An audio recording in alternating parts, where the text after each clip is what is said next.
Hello friends, મારી channel હોમી ફૂડ્સમાં આપનું સ્વાગત છે। આજે આપણે એકદમ યુનિક રીતે દમ આલુ બનાવવાની રેસીપી જોશું। આ શાક શિયાળાની ઠંડીમાં ખાવાની ખૂબ જ મજા પડે છે। અહીંયા મેં 20થી 25 નાની સાઇઝની બટેટી લીધી છે। આ બધી જ બટેટીની અંદર કાંટા ચમચીની મદદથી કાણા પાડી લેશું, જેથી કરીને બટેટા બાફતી વખતે તેની અંદર મીઠું ચડી જાય। આ બટેટાને મીઠું પાણી નાખીને બાફી લેશું। તે સિવાય અહીં અમે આદુ મરચાં લસણની પેસ્ટ, સૂકા મસાલામાં બાદિયા, તજ, લવિંગ, તમાલપત્ર, લાલ સૂકું મરચું તેમજ ડુંગળીની પેસ્ટ 1 વાટકા જેટલી લીધેલી છે, તેમજ તેની જ સામે 1 વાટકા જેટલી ટમેટાની પેસ્ટ લીધી છે। 2 થી 3 ચમચી માંડવીના દાણાનો ભૂકો લીધેલો છે અને 1 વાટકા જેટલું દહીં લીધેલું છે। આપણા બટેટા પણ હવે બફાઈને તૈયાર થઈ ગયા છે અને મેં તેની છાલ ઉતારી લીધી છે। હવે અહીંયા મેં તેલને ગરમ કરવા માટે મૂકી દીધું છે। તેલ ગરમ થાય ત્યાં સુધીમાં આપણે દહીંની અંદર માંડવીના દાણાનો ભૂકો એડ કરી દેશું અને તેને હલાવીને મિક્સ કરી દેશું, જેથી કરીને દહીંમાં માંડવીના દાણાનો ભૂકો સરસ રીતે એબ્ઝોર્વ થઈ જાય। હવે તે મિક્સ થઈ જાય એટલે તેને સાઈડ પર મૂકી દેશું અને જે મોટી સાઇઝના બટેટા લાગે તેના આપણે આ રીતે 2 કટકા કરી લેશું। જો તમારી પાસે નાની સાઇઝનું બટેટું ના હોય તો મોટી સાઇઝનું બટેટું 4 કટકા કરીને પણ લઈ શકો છો। હવે આપણું તેલ ગરમ થઈ ચૂક્યું છે તો તેમાં બાફેલા બટેટા એડ કરી દેશું। ગેસની ફ્લેમ એકદમ હાઈ રાખી અને તેને તળવાના છે। 1 થી 2 મિનિટ સુધી બટેટા તળાઈ જાય ત્યારબાદ આપણે તેને ઝારાની મદદથી પલટતા રહેશું, જેથી કરીને તે બંને સાઈડથી સરસ રીતે પાકી જાય।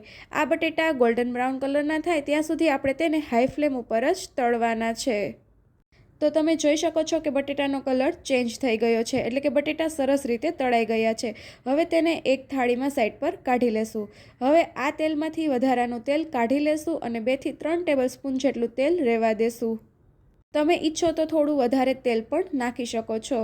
હવે આપણે તેમાં બધા સૂકા મસાલા ફોડી લેશું। સૂકા મસાલા તેલમાં ફૂટી જાય એટલે ગેસની ફ્લેમ સ્લો કરી દેશું અને તેમાં 1 ચપટી જેટલી હિંગ એડ કરીશું। ત્યારબાદ તેમાં જે ડુંગળીની ગ્રેવી બનાવીને રાખી હતી તેને એડ કરી દેશું। આ ગ્રેવીને તેલની અંદર સરસ રીતે હલાવીને મિક્સ કરી દેશું।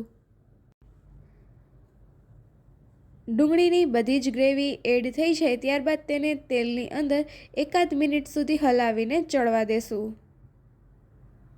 ત્યારબાદ આપણે તેની અંદર અડધી ચમચી જેટલી હળદર એડ કરી દેશું અને તેને પણ ડુંગળીની પેસ્ટની અંદર સરસ રીતે હલાવીને મિક્સ કરી દેશું। ડુંગળી થોડી ચડવા લાગે ત્યારબાદ આપણે તેની અંદર આદુ મરચાં લસણની પેસ્ટ એડ કરી દેશું। અહીંયા મેં 1 થી 1.5 ચમચી જેટલી આદુ મરચાં લસણની પેસ્ટ લીધેલી છે, તેને પણ ડુંગળીમાં સરસ રીતે હલાવીને મિક્સ કરી દેશું। આ ડુંગળીમાંથી તેલ છૂટું પડે ત્યાં સુધી આપણે તેને પકવવાની છે। તો તમે જોઈ શકો છો કે ડુંગળીમાંથી તેલ છૂટું પડવા લાગ્યું છે। તો આ સમયે તેની અંદર જે ટમેટાની પ્યુરી તૈયાર કરીને રાખી હતી તેને પણ એડ કરી દેશું। આ ટમેટાની પ્યુરીને ડુંગળીની પેસ્ટની અંદર સરસ રીતે હલાવીને મિક્સ કરી દેશું। આ ટમેટાની ગ્રેવીને આપણે મીડિયમ ટુ સ્લો ફ્લેમ ઉપર ચડવા દેવાની છે। ટમેટાની ગ્રેવી પણ તેલ છૂટું પડે ત્યાં સુધી ચડવવા દેવાની છે। હવે આપણે આ ટમેટાની ગ્રેવીમાં જોઈ શકીએ છીએ કે તેલ છે તે છૂટું પડવા લાગ્યું છે। બધું જ પાણી બળી જાય અને સાવ તેલ છૂટું પડી જાય ત્યાં સુધી આપણે ટમેટાને પાકવા દેવાના છે, જેથી દમ આલુમાં તેનો ટેસ્ટ એકદમ સરસ આવે।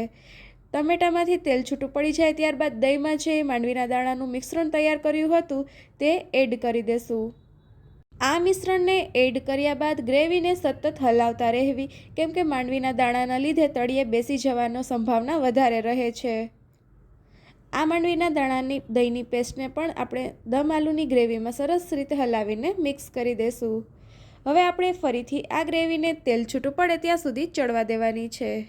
હવે અહીંયા મેં 1 ચમચી તીખું મરચું અને 1 ચમચી કાશ્મીરી લાલ મરચું પાણીમાં ઘોળીને એડ કર્યું છે। હવે આ રીતે એડ કરવાથી ગ્રેવીનો કલર એકદમ સરસ લાલ આવે છે, નહીં તો દહીં હોવાના લીધે ગ્રેવીનો કલર લાલ નથી આવી શકતો, તેથી આ રીતે પાણીમાં એડ કરીને જ એડ કરવું। ત્યારબાદ 1 ચમચી જેટલું ધાણા જીરું પાવડર એડ કરીશું। તેને પણ સરસ રીતે આપણે ગ્રેવીમાં સરસ રીતે હલાવીને મિક્સ કરી દેશું। ત્યારબાદ આપણે તેની અંદર જે બટેટા તળીને રાખ્યા હતા તેને એડ કરી દેશું અને તેને પણ ગ્રેવીની અંદર 1 થી 2 મિનિટ સુધી પકવવાના છે। આ સમયે આપણે મીઠું પણ એડ કરી દેશું બટેટામાં મીઠું હોય તો તે પ્રમાણે સ્વાદ અનુસાર મીઠું એડ કરવું. અને જો ચટણી ઓછી લાગે કે કલર થોડો સફેદ લાગે તો તમે કાશ્મીરી લાલ મરચું એડ કરી શકો છો. તમે ઈચ્છો તો આમાં ગરમ મસાલો પણ નાખી શકો છો, પરંતુ આ શાક ગરમ મસાલા વગર પણ ખૂબ જ ટેસ્ટી લાગે છે. આ શાકની ગ્રેવી તમને પતલી પસંદ હોય તો તેમાં તમે ઉપરથી થોડું પાણી એડ કરી શકો છો. હવે આ શાકને આપણે 1 થી 2 મિનિટ સુધી લો ફ્લેમ ઉપર ચડવા દેશું. તો હવે આપણું આ શાક 2 મિનિટ પછી સર્વ કરવા માટે તૈયાર છે. આ શાકને તમે રોટલી, રોટલા, ભાખરી, પરોઠા, પૂરી કોઈ પણ જોડે સર્વ કરી શકો છો. તો તમને મારી આ દમ આલુની રેસીપી કેવી લાગી તે મને કમેન્ટ કરીને જરૂરથી જણાવજો. આપણે આ શાકને ગરમા ગરમ જ સર્વ કરીશું અને તેની ઉપર કોથમીર વડે ગાર્નિશ કરીશું. જો તમને મારો વિડીયો પસંદ આવ્યો હોય તો તેને લાઇક અને શેર કરવાનું ભૂલતા નહીં. ને મારી ચેનલને સબસ્ક્રાઈબ ના કરી હોય તો ચેનલને સબસ્ક્રાઈબ કરી બાજુમાં આપેલા બેલ આઇકનને પણ પ્રેસ કરી દો, જેથી મારા નવા વિડીયોની અપડેટ તમને મળતી રહે. Thank you.